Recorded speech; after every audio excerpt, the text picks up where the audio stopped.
เป็นจังไดสภาพอากาศอยู่สภายโอ้โหบ่ดีบันไดบ่ฝนตกน้ำท่วมบ่เป็นหยัง กาแฟจากบ้านสะพายโอ้แซ่บเอาเงิน นี่คือหัวนาเนาะส่วนขี้คาเนาะ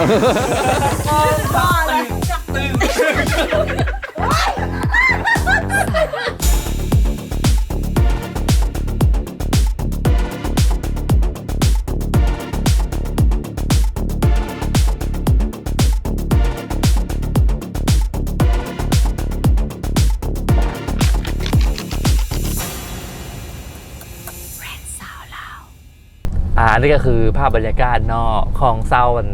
วันเสาร์ที่สดใสที่เขาพร้อมลุยไปปากเสเนาะแดดอ่อนๆวันนี้สดชื่นเนาะอากาศแจ่มใสนะบ่มีฝนเลยเนาะวันนี้ แล้วเราก็พร้อมไปทีมพอแล้วขึ้นรถไปลงสนามบินท่าหัวนาเนาะท่าเอตินาเพราะเอตินาตอนนี้ยังโกนอยู่เนาะ ยังวันตื่นเชื่อถ้าก็มาก็ลงหน้า3 คนนะสำหรับทริปเฮาบ่เป็นทริปเนาะไปเบิ่งซินมื้อนี้ก็สิมีอาทิตย์หน้ามีคุยเนาะแล้วก็มีวิลเลียมดีไซเนอร์เฮาเนาะดีไซเนอร์เฮาก็แปลว่านักสดแหวว่าหากระตื่นแกะกีตาร์แล้วก็ลงมาเลยแล้วกูบอกแล้วว่าบ่ต้องเป็นลิ้นหลายผู้บ่าวนะเฮาก็จะไปท่าเอตินาอยู่สนามบินเนาะไปท่าเอตินาที่สนามบินกันเลย ตอนนี้ก็จะไปรถเครื่องเนาะไปรถบนไหนล่ะบัดนี้บ่เคยขึ้นเครื่องยักเทือแล้วก็ฮู้บ่ว่าเป็นการไปปักเสครั้งแรกในชีวิตอีก อิหลีว่าแท้อันนี้หัวหน้ากันมาฮอดแล้วเนาะก็สิถามว่าเป็นหยังหัวหน้าคือหมาซาแท้เนาะหัวหน้าเป็นหยังคือหมาซาซายันมัดเกิดแล้วฟิวเมียฝรั่งเหรอจ๊ะฟิวเมียฝรั่งอุ่นใจไปกับการบินลาว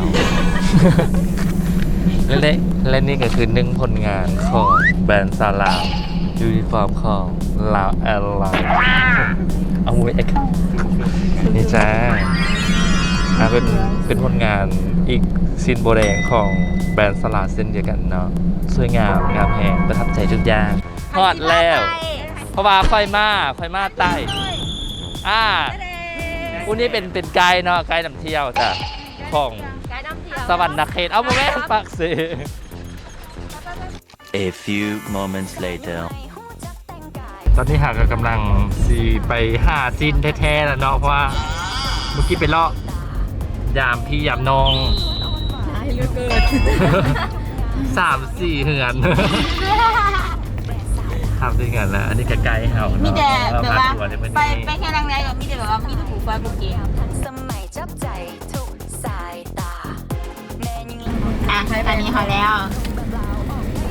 พอละเด้อตอนนี้สะพายนี่กำลังที่เข้าไปเนาะกำลังมาสิรับ กำลังว่าสินอน มีโอกาสได้รับเพราะตอนนี้ก็ฟินลึกคือกันเอาไปว่าไปก็ไปแล้วแหละว่าไปก็ไปแล้วประเดี๋ยวมียังขึ้นยาวเพื่อซาลาวเขาเห็นใจ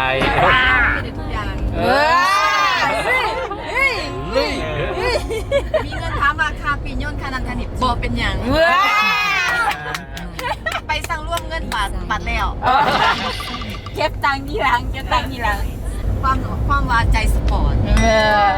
เขาเห็นเพื่อซาลาวโดยเฉพาะเพื่อซาลาวว่าเรื่องสิงกับบินมัตตวิปาแทนตัวเองก็ใส่กันยังไงหน้าที่นี้ตัวใครก็ได้เลย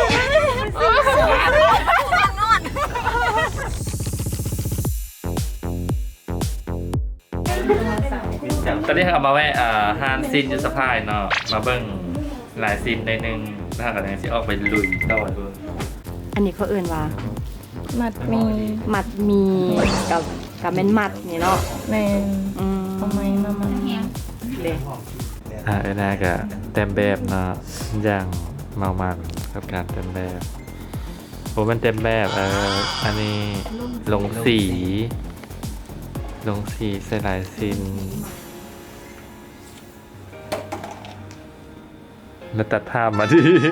ลูกน้อง สบายลูกน้องก็หัวหนา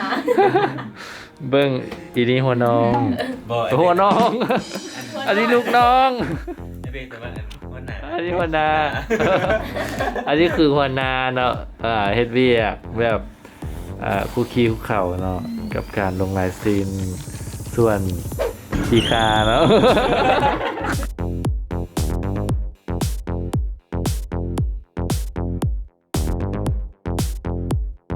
ศิลปะเขา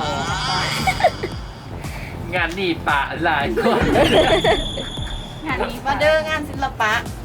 อันนั้นงานศิลปะแต่ว่าลูกน้องสินี่ปะถ้าไปฮาเจเบิ้ง ไปกินข้าวยังหรอสินั่งกินก่อน เอ้า ฮาเจเบิ้งอย่างก็สู้ทัศกรรมบ่เป็นบ่ เมนบอ ศูนย์หัตถกรรม เมนบอศูนย์หัตถกรรมเหรอ โดย ทัศกรรมแต่ตอนนี้ก็ถ้าน่ะใส่เกือบก่อนประมาณ30 นาที เอาเป็นกำลังใจช่วยแล้วนะเด้อนี่เอา เติมหัวหน้าตัวเองเห็นใส่เด็ก แบบธรรมศาสตร์แห้งเนาะเบเนาะปังธรรมศาสตร์ ยืนหนึ่ง คันเห็นอีกกิ่งหนึงนี่สิให้เปลี่ยนใส่ตัวนี้เลยมันรำคาญแห้ง จะมีอยู่เพิ่ง มันรำคาญแห้ง ดูมาดูอะไรกี่เก่าเลย ซอกแค่นี้ วิลเลียมเห็นเกือบเฮียก็เลยว่าสอกอีกกิ่งหนึงเด้อ มีคู่นึงที่ให้หน้าใส่เลย ไปสอกอีกกิ่งหนึงสอกมาให้เราได้ ตอนนี้แม่ค้าใจดี แถมน้ำแถมน้ำให้กินฟรีเนาะแถมน้ำให้กินฟรีบ่เอาเงินเท่าไหร่แซ่บเอาเงินแซ่บกับบ่เอาเงิน กาแฟจากบ้านสะพายนี่ ใช่นะ กาแฟเลยแหละ อันนี้คืออันกาแฟ กาแฟเลยแหละ โอ้เป็นบ่เอาไม่เดียว กาแฟนมเย็น ซีเจกาแฟ หลัง น้ำ จาก เย็น นั้นให้หน้าบอกว่าบ่แซ่บสิ บปากไม่ซื้ บ่ป้า แล้วเราไปยี่ดอกเอาไหม เอาเลยนะเข้าไปย่างไปเลยนี่มันมัวเสก ดูรี ดูกินเบิดแล้วบอกว่าบ่แซ่บอ่ะสิจ้างโคตร ว่าเอาเงินแล้ววะ จ้างคนเลยว่าเขาสั่งระบบมา ของฮาใจดีให้กินฟรีนะแปลว่าหาก็เห็นรู้จักกันแล้วให้กินฟรีมันเสียงหัวแล้วแม่ ว่าให้แก หัวให้แก กินเลี้ยงอะไรอย่าง ซิมก่อน บ่แซ่บบ่เอาเงิน โบแสบโบเอาเงิน จริงบ่แซ่บนะเบิ่งนี่บ่แซ่บนี่ ใครเป็นไม้ที่ไหนก่อนโบแสบโบเอาเงิน แต่เบิ่งแล้วคือสิบ่เป็นตาแซ่บเนาะ ไม่ไหวเนี่ย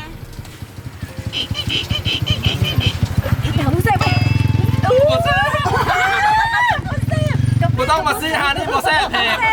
กาแฟกับโบแสบ ฮานอยู่หน้าตลาดอันนี้ก็สะพายเนี่ยบ่ต้องมาซื้อเด้อเป็นกินแพงบ่แซ่บทางหน้าฮานนี่เลยบ่ต้องมาซื้อ ซื้อยาว ซื้อยาว ดูได้อยู่ว่าเสกมันบอก บอกได้ไหมโบยอกปงโบแสบตั้งแต่ว่าโบปง แต่บ่โป่งบ่ได้แต่บ่ ซื้อ โป่ ยาง เสียงหัวตี หลังจากที่เราไปซื้อ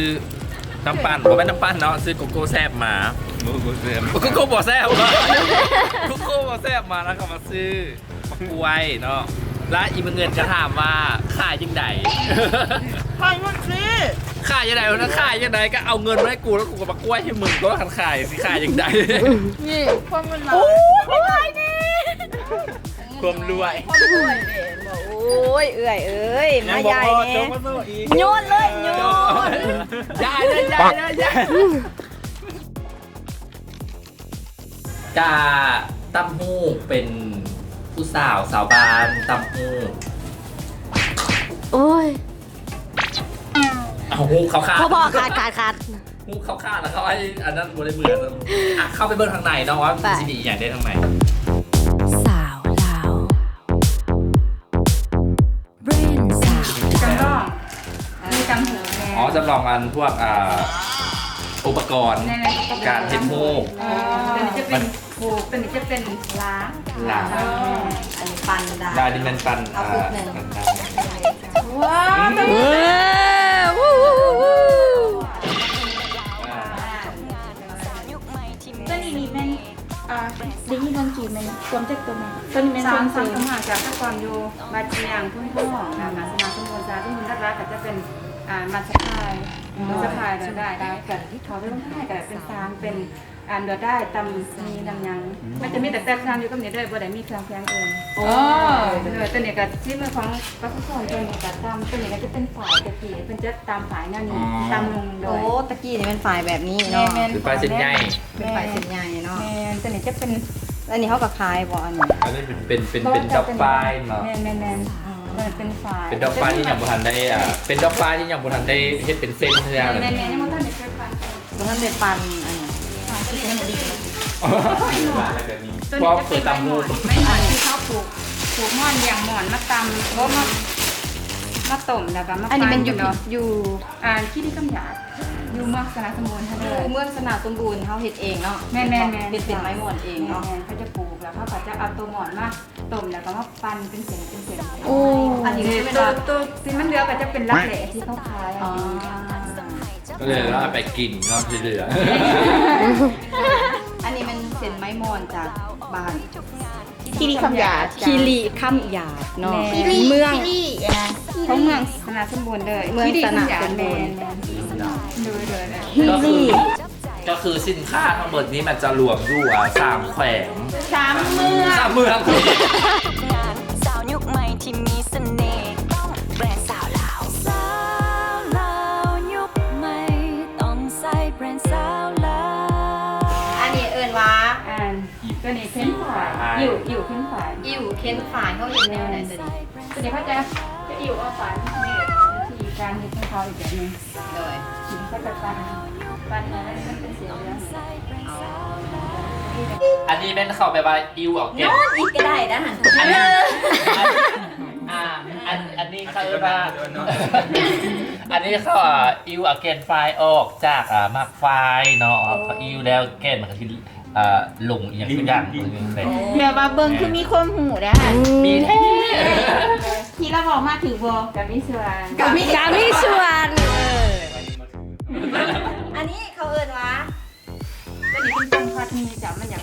เอาไหม นี่เนาะมันเป็นอย่างสิเป็นบ่นี่ ตัวนี้จะเป็นกลพัดมีเขา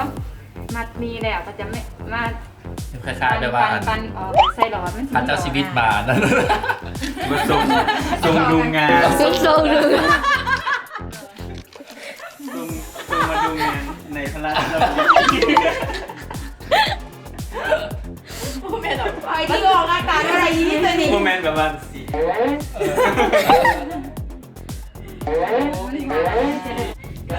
กระสวยแค่เป็นกระตา กับตา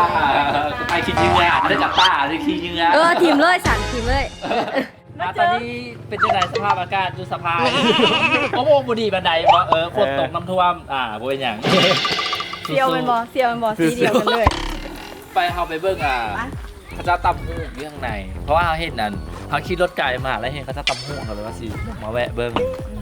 เพราะว่าทุกเขื่อนนะทุกเขื่อนมีแบบมิกกี้ตำหูเบิดเลยเดี๋ยวนี้นะเนาะ แม่นอยู่บ้านสะพายนะทุกลังในบ้านน่ะลังใดก็เป็นตำหูเบิด แม่ ทุ น กคนทุกลัง เทิงมาบตั้มมันก็มีกี้อยู่ฮันแบบมีกี้เป้ากี้แล้วก็แสดงว่าเขาจะทำแบบเคยตั้มมาแล้วนะ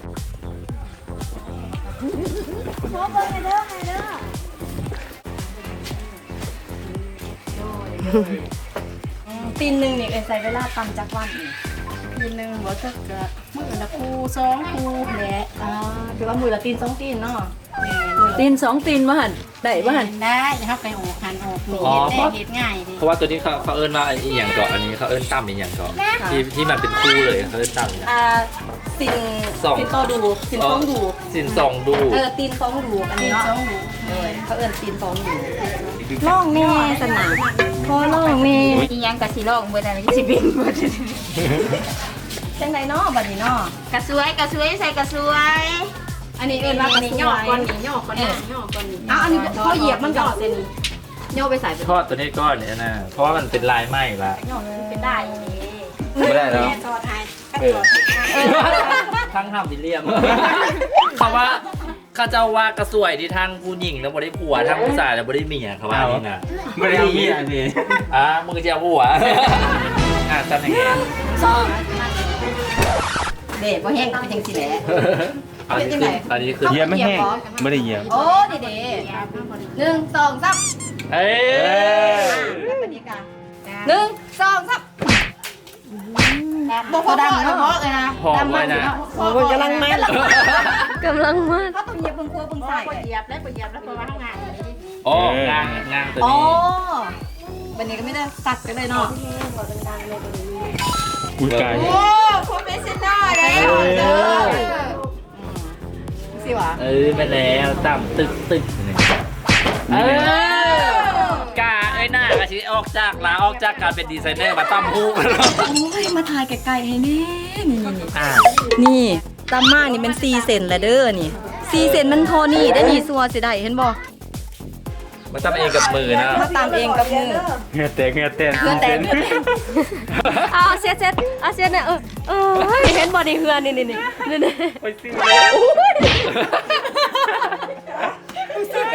คนบ่ต้องเฮ้ยอย่าเหยียบดิ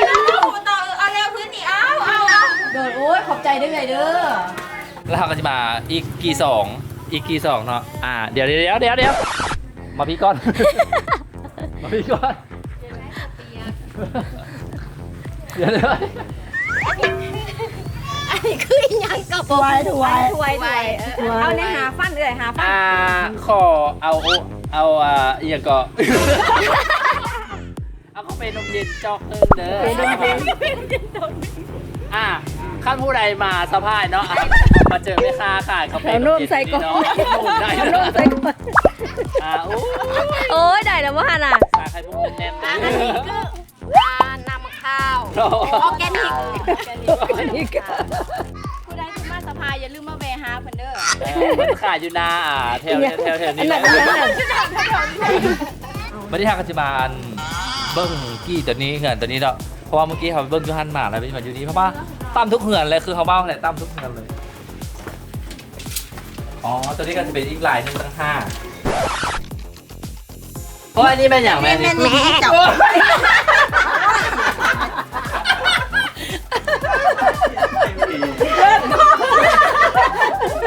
ไว้แม่ โอ้ยคักแต่ว่าแม่ เที่ยวมาเด้อแม่บ่มี โอ้ยมวน แม่บ่บาย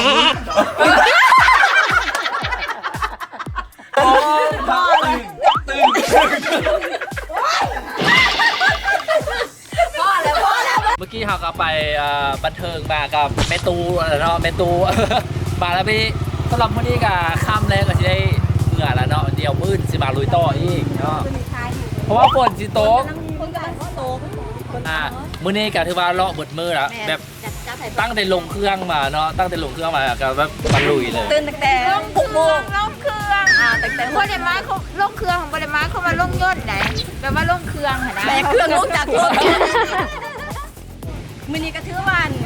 ได้บ่เทียนหลายๆอย่างแต่ว่าเดี๋ยวเพิ่นเขาจะกลับมาใหม่อีกมื้อนี้ยังบ่สวง มื้อนี้สิมาอีกเพราะมื้อนี้เฮาหากับมาเบิ่งซื้อๆเดี๋ยวมื้ออื่นนี่หาก็สิมา